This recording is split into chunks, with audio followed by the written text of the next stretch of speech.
Hi, welcome back. This is simple SAP tip. So, hello folks and professionals. So, how to default desired transaction in SAP, the start window of SAP. Okay, desired transaction. For example, VA01. Once you open, automatically it has to open without attempting the transaction. Suppose VA05N or else MM01. Any transaction, starting of window, it should be applicable. For example, okay, let me try to show you the same thing on SAP. If you are not yet subscribed, you can subscribe my channel. Okay, so let me get into the SAP screen. Generally, let me show you a transaction. For example, VA01. Okay, this is the transaction. So suppose if you would like to default on the start button, when you open this transaction, immediately it has to show, for example, MM01. Okay, so once you open the SAP, automatically it has to divert to that particular transaction. How we can able to do this? I'll show you this one. This is simple. Okay, go to extras.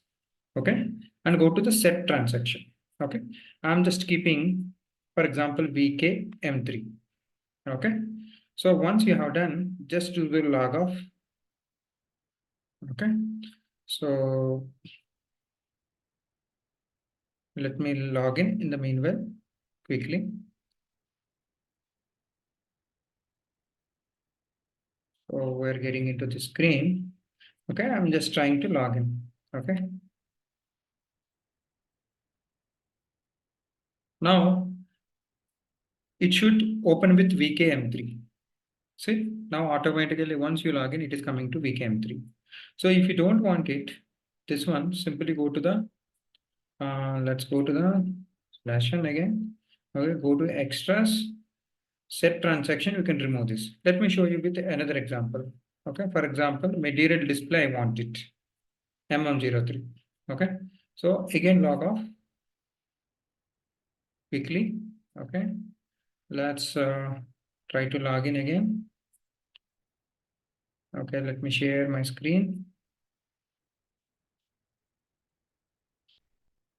Okay, so if you come here, so see, automatically, your material display is coming. If you want, you can display simply like this. Okay, so of course, it is defaulted with another sales org and distribution channel. This is how you can able to do it. If you don't want it, let's come to extras, go to start transaction and remove it. So this is how you can able to default it. Okay, generally most of the times it will be useful to end user. Okay, okay, I would like to request you again, if you are not subscribed, you can subscribe. All these are the different courses available. I'm just providing these links below of this video. Okay, you can able to subscribe if you want to learn SAP SD in detail. Thank you so much. Have a great day.